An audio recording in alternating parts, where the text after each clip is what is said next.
Fala pessoal, tudo bem com vocês? Aqui Júnior Branquinho do Portal Paralegal. Hoje eu trouxe uma entrevistada ilustre. Ela é psicóloga, ela é pós-graduada em terapia cognitivo-comportamental e em neuropsicologia. Hoje eu converso com a Bárbara Couto. Oi, Bárbara, tudo bem com você? Oi, Júnior, tudo bem? E com você?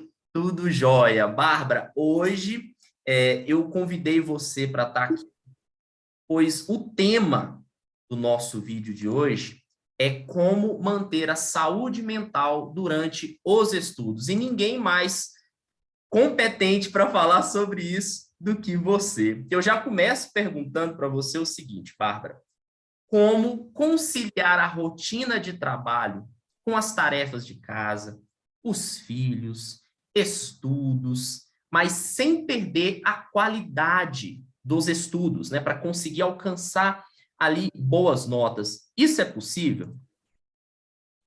Então, primeiro eu queria agradecer, né, o convite de estar falando desse tema aqui no seu canal, que é um tema muito importante e que abrange o seu público e muitos outros públicos, né, onde precisa conciliar a saúde mental com todas as outros papéis sociais que a gente desenvolve aí na sociedade. E quando a gente fala de estudo, as coisas ainda exigem mais da gente. Mas a gente precisa entender primeiro, rapidão, o que é saúde mental. Então, a saúde mental é quando a gente sente um bem-estar, onde a gente consegue apreciar as coisas positivamente e lidar com as coisas negativas de uma maneira saudável, sem nos desestruturar. Porque a vida ela é cheia de altos e baixos, e muitas vezes a parte baixa faz com que a gente perca aí a nossa saúde mental, muitas vezes por não saber lidar com a gente mesmo, com o nosso funcionamento enquanto seres humanos, né? Então, respondendo essa pergunta, a primeira coisa que a gente tem que entender é que nós somos seres humanos. E, diante disso, ninguém é perfeito. E todo mundo tem limite. E que é impossível a gente querer abraçar todos esses papéis sociais, né? E querer ter uma execução X, uma produção X, diante de uma vida que não nos permite, né, abraçar tudo isso. Então, a Você primeira coisa acha, é você acha que o autoconhecimento é importante nesse sentido? exatamente, porque quando a gente não entende todos esses processos, a gente começa a perder ali a saúde mental, porque a gente se cobra muito, a gente fica longe da família, a gente tem que conviver com pessoas muito diferentes da gente, tem muita pressão em relação ao nosso desempenho, tem muita pressão em relação ao futuro. Quando a gente tem várias coisas para fazer, vários papéis sociais, a gente tem que entender que a gente precisa tirar um horário para dormir, a gente precisa se alimentar bem, a gente não consegue, a gente não pode dedicar só aos estudos de uma maneira extremamente excessiva. E o que mais pega é se cobrar em demasia para dar conta de tudo isso, né? E a gente não vai dar. Então, a primeira coisa é entender o quê? Nós temos limites. A gente é ser humano. E o ser humano é uma máquina muito complexa que ela precisa ser respeitada enquanto isso, né? Então, por exemplo, pode falar. Não, achei muito legal você falar sobre isso, porque o pessoal normalmente vem de uma cultura daquela galera de concurso público que fala trabalhe enquanto eles estão descansando, estude enquanto eles estão dormindo, esse tipo de, sabe, de doutrinação, ao meu entender, é muito ruim. Eu sou mais da parte da disciplina, né, do autoconhecimento. Às vezes você se autoconhece, sabe quando você é a hora de fazer, executar determinada tarefa, disciplinando os horários do dia para fazer tudo, mas como você falou, tendo tempo para dormir, tendo tempo para se alimentar bem, tendo tempo para a família. O que você acha a respeito disso? Eu também acho muito danoso esse tipo de pensamento, porque a gente entra numa competição totalmente desleal nesse sentido, a gente começa a se cobrar demais para parecer fulano de tal, então a gente entra numa comparação que ela não faz o menor sentido, né? Então, esse tipo de pensamento faz com que a gente não respeite o funcionamento do ser humano. Porque o nosso cérebro, Júnior, ele funciona ali de um jeito que ele cansa. Então, por exemplo, é impossível você estudar mais de 3 horas seguidão, mantendo o mesmo rendimento, porque o seu cérebro vai estar exausto, né? E quando a gente vê assim, estude enquanto eles dormem, pode ter certeza que o que dorme, né, e recupera o funcionamento do cérebro vai ter um rendimento muito melhor do que aquele que não se respeita e acaba estudando ou tentando estudar muito mais do que deveria. É porque eu percebo, Bárbara, que a maioria das pessoas querem alcançar, né, o almejado sucesso de um dia para o outro. Quer resolver as coisas assim. Pum! Ah, eu quero passar num concurso público. A pessoa começou a estudar hoje, ela quer passar daqui 6 meses, um mês, 2 meses, algo que é uma trajetória assim de anos de estudo. Uhum. Acontece também da pessoa se graduar e já querer receber um nome e começar ganhando 5, 10 mil por mês, acha que vai ser assim. Então, é muito importante, nesse caso, como você falou, o autoconhecimento, a qualidade de vida e fazer, no caso, podemos dizer assim, um cronograma semanal, respeitando determinadas coisas, assim, alimentação. O que você diz a respeito disso? Então, a gente precisa entender que para funcionar de uma maneira que vá funcionar a longo prazo, a gente precisa organizar uma rotina. E nessa rotina, a gente precisa ali colocar todas as coisas que precisamos fazer de um jeito onde a gente visualize. Então, por exemplo, eu preciso dormir 8 horas por dia. Então, eu preciso colocar isso na minha rotina. Eu preciso comer.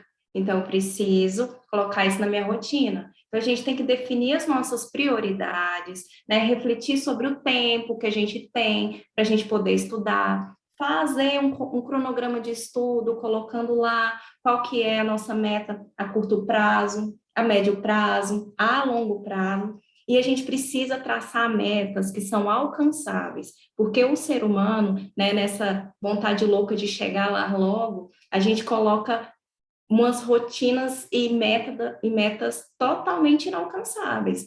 Então, é muito comum quando a gente trabalha aqui no consultório sobre essa elaboração de rotina, né? O paciente ele faz uma rotina totalmente louca, cheia de deveres, sem entender que a gente precisa também descansar, a gente precisa relaxar, a gente precisa de lazer, né? E entendendo que essa rotina ela vai funcionar, mas a gente precisa organizar, respeitando o nosso funcionamento. Então, por exemplo, para quem tem filhos, essa rotina você tem que colocar, né? Horário com os filhos, com o marido, porque tudo isso também faz parte da saúde mental, né? Estar com momentos e com pessoas legais e que a gente gosta faz com que o nosso cérebro, né, ele produza mais dopamina, mais noradrenalina e vai também ajudar nos estudos. Perfeito, Bárbara. Outra pergunta que eu queria fazer para você é a seguinte: o que devemos fazer para controlarmos a ansiedade e as incertezas sem desanimarmos durante o percurso? Eu sinto que muita gente desanima, larga, está estudando, está tentando se graduar ou está tentando passar num concurso público, mas aí a cobrança é tanta, né, da família, da tia que chega e fala: e aí, já passou? Ou, né, e aí, já está terminando? Sabe? O que fazer para tentar controlar essa ansiedade e não desistir? Então, a gente tem que entender, então, que a ansiedade, Júnior, ela é uma doença do nosso pensamento. Quando o nosso pensamento ele foca demais no futuro, de uma maneira extremamente catastrófica, a gente desenvolve ansiedade. E a ansiedade, ela se desenvolve devido a três coisas. Primeira coisa, a gente se sente insegura, porque o futuro, ele é incerto, não tem como a gente saber. Então, isso traz para a gente uma insegurança. E quando a gente fala sobre concurso público, é ainda maior essa insegurança, né? Porque existe ali uma competição mesmo, né? Então, pessoas que estiverem melhor nas provas, né? Então, gera essa insegurança. A outra coisa é essa autocobrança. Então, a gente se cobra muito, de uma maneira exagerada, de uma maneira cansativa, que também vai causar ansiedade. E a gente tem que entender a terceira coisa, que se a gente quiser controlar uma incontrolável, a gente vai ter ansiedade. Então, por mais que pareça que é controverso, quanto mais você se cobrar, menos será o seu rendimento. Então, a gente entra naquele tópico de se respeitar, entender que você está fazendo o seu melhor e não se cobrar mais do que precisa. Se cobre para seguir sua rotina, para alcançar suas metas, mas de uma maneira realista e de uma maneira generosa consigo mesmo. Entenda que esse resultado não está no seu controle. O que está no seu controle é o que dá para fazer. O que dá para fazer é estudar e organizar a sua rotina, é respeitar o seu funcionamento. É isso que dá para fazer. Quando a gente coloca o nosso pensamento de uma maneira muito catastrófica e muito imediatista nesse resultado, aumenta a nossa insegurança e está totalmente fora do nosso controle. A gente começa a se cobrar demais. Então, são os 3 tópicos da ansiedade. Então, quando isso já se torna patológico, o que a gente tem que fazer realmente é procurar a ajuda de um profissional. Mas antes que se torne patológico, você pode seguir essas diquinhas, né? De fazer a sua rotina, não se cobrar muito, entender que você faz o melhor possível, que não tem como você controlar o resultado, só tem como você controlar o que você pode fazer, e aí, né, vai reduzir esse sentimento catastrófico que tem ali diante do concurso, por exemplo, né? E Evitar, outras Bárbara, coisas. evitar aqueles gatilhos mentais também seria uma boa saída para isso, porque se a gente se autoconhecer, a gente sabe o que que nos gera aquela coisa chata que a gente fala dos gatilhos mentais, né? Que ela dá aquele punch para a gente se sentir mal. Por exemplo, se você vai, né? Vamos dar um exemplo. Se você vai na casa daquela tia no domingo, que você sabe que ela vai te cobrar e vai te fazer se sentir mal, não vá, né? Não vá mais na casa da tia. Evita. Esse tipo, Concordo. você acha que isso ajuda, Bárbara? Com certeza. E assim, para a gente conhecer os nossos gatilhos, a gente precisa realmente estar em dia ali com o autoconhecimento, porque é só a partir disso que a gente vai começar a evitar os gatilhos. Então, com certeza, conhecendo os nossos gatilhos, a gente pode evitar com que eles nos atrapalhem, né? Que uma ansiedade ela venha. Então, com certeza, conhecer a si mesmo é o principal para evitar esses gatilhos. Então, você pode fazer uma observação. Nossa, último dia eu fiquei ansiosa, né? O que que aconteceu? Fazer uma anotação mesmo, para você começar a vislumbrar quem são as pessoas ou quais são as situações que desenvolvem em você esses gatilhos. Que legal essa E, dica que você deu, né? Que a pessoa realmente no final do dia botar e começar a pensar a respeito disso, o que que foi que deixou ela mal, o que que está fazendo mal e anotar, e aí ela vai trabalhando esse autoconhecimento. Essa dica é muito legal. sim, outra dica muito legal tem que fazer exercício físico.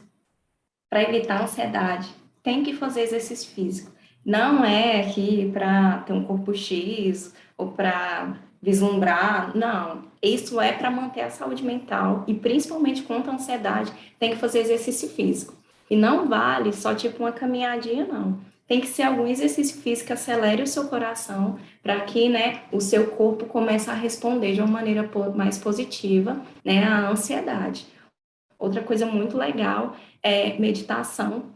Não é todo mundo que consegue ali, né, essa concentração, mas para quem conseguir é muito legal, né, colocar pelo menos uns 15 minutinhos no seu dia para meditar e entender que caso você tenha horários de ansiedade ou situações de ansiedade, exercícios de respiração diafragmática ajuda, né, que é quando a gente inspira ali por 6 segundos, segura por 2 segundos e expira por 4 segundos. Então, isso também vai fazer com que o nosso corpo, o nosso cérebro, ele oxigene de uma forma mais positiva e evita também ansiedades.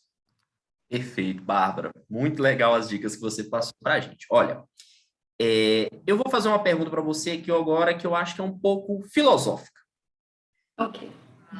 Alcançarmos os nossos objetivos, o que nós devemos deixar para trás? No sentido de conhecimento? Alcançar o objetivo, no caso, como a gente está falando aqui para pessoas que estão se formando, estão querendo alcançar o sucesso profissional, no caso seria exatamente isso, o objetivo profissional que elas almejam, o que elas precisam deixar para trás nesse caminho para que nada as atrapalhe. Existe uma resposta para isso? É um pouco filosófico, né? Como eu falei. É algo para a gente pensar, né? Usar. Sim. Vamos tentar viajar aqui. O que dá para. Mas eu acho que eu entendi. Eu acho o que a gente precisa. Eu acho que independente de qual meta que você conseguir chegar, quando você chegar lá, você precisa, vamos entrar mais uma vez no autoconhecimento e entender quais foram os gatilhos, as pessoas, as situações, os sentimentos que fizeram com que essa caminhada fosse mais difícil do que deveria ser. E está disposto a abrir mão, não de uma maneira que seja horrível, mas que seja importante para que a gente consiga estar no caminho certo. Então, por exemplo, eu vejo empregos, relacionamentos, amizades, né? E que às vezes a gente se prende e faz com que a gente não consiga acreditar na gente mesmo, ou ter força suficiente para continuar seguindo e caminhando. E a gente pode ali deixar isso para trás e recomeçar, né? Já que isso é um marco e pode ser sim um recomeço. É Perfeito. isso? Perfeito. Para mim é perfeito. Gostaria até de dar um exemplo próprio. Você é testemunha, né, da minha mudança. Você me conheceu na época que eu era músico e tudo mais. E Sim. transição entre a música e a profissão que eu exerço hoje, eu tive que abrir mão de muitas coisas, inclusive de muitas pessoas. Eu tive que me afastar. Porque no momento que se ia mudar, muitas pessoas desacreditaram de mim, fizeram piadas, riram. E aí eu falei, quer saber? Não dá. Eles nunca vão conseguir compreender a mudança que está em mim, o que eu vou fazer para mudar. Eles nunca vão compreender, não vai conseguir. A maioria não ia conseguir. Então, o que eu fiz? Afastei. Por isso da pergunta, né? O que a gente tem que fazer para alcançar lá? E a gente não tinha combinado, você falou exatamente sobre isso, afastar, saber o que é, quem são as pessoas que vão te acompanhar ou não nessa jornada e o que vai te fazer melhor. Então, me afastar de algumas pessoas me ajudou bastante, mudar, excluir Facebook antigo que eu tinha, excluir, fiz um novo, tanto Facebook como Instagram. Eu literalmente resetei, comecei do zero, porque a mudança foi tão violenta, tão brusca, que eu sabia que apenas aquelas pessoas de verdade mesmo, que as pessoas que gostavam da minha pessoa, iriam acompanhar. Então, para mim, foi essencial essa mudança. Você acha que eu fiz certo? Sim, parabéns por isso, porque é difícil esse negócio de deixar a coisa para trás, principalmente quando a gente fala de pessoas, exige muita coragem, porque a gente acha que a gente está sendo egoísta, a gente acha que nós estamos sendo cruéis, né, com as outras pessoas, mas a nossa ascensão, tanto profissional quanto pessoal, ela só começa quando a gente se prioriza. E algumas pessoas não vão conseguir caminhar junto com a gente e tá tudo bem também. Isso Sim, não é uma tragédia, faz sim, parte, faz exatamente. parte. Exatamente. Essa caminhada minha durou algo em torno de 3 anos. Então, assim, eu fiquei 3 anos praticamente escondido, só estudando, lendo. E a Aham. mudança foi dentro desses 3 anos. Dentro desses 3 anos, eu perdi contato com muita gente. Muita gente. Só que, depois que eu voltei, algumas me encontraram e a gente continuou tendo as conversas e tudo mais, voltando à amizade normalmente. Outras não, outras se perderam no caminho. Então, eu acho, Sim, quer dizer que essas que se perderam, infelizmente, não era para ser, né? Não era para a gente ficar pegado. Eu acho que tem que ser sim. recíproco, né? E é normal, né? As pessoas, elas vão amadurecendo, vão encontrando caminhos diferentes, verdades diferentes, valores diferentes, e tá tudo bem, né? Nós somos seres humanos, existem uma diversidade de caminhos para pensar, uma diversidade de valores. Se você não machucar a outra pessoa nem a si mesmo, o caminho que você seguir é esse mesmo, Tudo né? bem. Tá tudo certo. É isso aí. Bárbara, para a gente finalizar, o papo tá muito bom, tá muito legal. Se deixar, a gente fica aqui horas conversando. Mas é o seguinte, eu tenho alguns seguidores que têm 40 anos ou mais de idade. E eles se sentem angustiados por acharem que estão velhos para entrar no mercado de trabalho. Você gostaria de alguma Uhum, coisa para eles a respeito disso? sim. A primeira coisa a gente tem que aprender a abrir mão da comparação, porque é muito cruel hoje o que a sociedade faz, né? Ela exige que a gente, com tal idade, conquiste tal coisa, com tal idade, exige conquiste tal coisa, sendo que muitas vezes a grama do vizinho é muito mais verde porque é artificial. A gente não sabe que caminhada a pessoa tomou, que facilidades ela teve, né? E que oportunidades ela teve que a gente não teve. Então, muitas vezes, quando a gente se compara, a gente se diminui, mas são vidas diferentes, então são caminhadas diferentes, né? E a gente tem que pensar que se você não começar hoje, daqui 10 anos, você vai continuar onde você está. E se você começar, daqui 10 anos, você pode trilhar um caminho totalmente diferente. Então, daqui 10 anos você vai estar. Agora, em que lugar é você que vai decidir. E nunca está tarde para a gente começar. Eu sempre cito isso. Quando eu fiz faculdade, eu tinha 17 anos, eu tinha uma colega de 61. Então, hoje, ela já tem 10 anos, né, de formação e é uma das psicólogas mais gabaritadas lá de Brasília. Imagina No só, caso aí de Brasília. eu entendo da seguinte forma, eu já falei isso para algumas pessoas, eles me perguntam, Júnior, o que é que eu faço? Ninguém vai querer, ninguém vai me aceitar. Olha, primeiramente, você já tem mais anos de experiência de vida do que eu. Para mim, isso já conta bastante, Aham. experiência de vida. Então, você não é um tempo jogado fora. E o tempo que você está se graduando, você está melhorando mais ainda. Então, você está focando no seu futuro. Como você mesmo falou, se você demorar mais 10 anos para começar, aí você já vai ter 50. E mais 10 anos vai ter 60. Não que isso seja um problema. Mas Uhum. você tem que pegar toda a experiência de vida que você já adquiriu e somar isso ao seu currículo. Pelo menos eu enxergo dessa forma. E ver algo positivo a respeito disso. Parar de enxergar as coisas negativas. Né? O pessoal fica com esse Concordo. assim, na cabeça de, o pessoal só quer contratar nova, novinha, novo, cara novo. Não é bem assim. Eu conheço muitos empresários que preferem contratar pessoas mais maduras para trabalhar, só mais experiente. Eu acho que esse é o caminho. Eu concordo. E a gente não perde por viver, assim, viver é uma grande experiência, mesmo que o conteúdo acadêmico seja diferente, né, a carga que as experiências de vida trazem, né, amadurecem a gente, torna a gente mais tolerante, torna a gente bem mais capacitado mesmo para viver concurso público muito diferente de uma pessoa que está começando agora, com as primeiras experiências, né? Vai tomar muito mais na cara.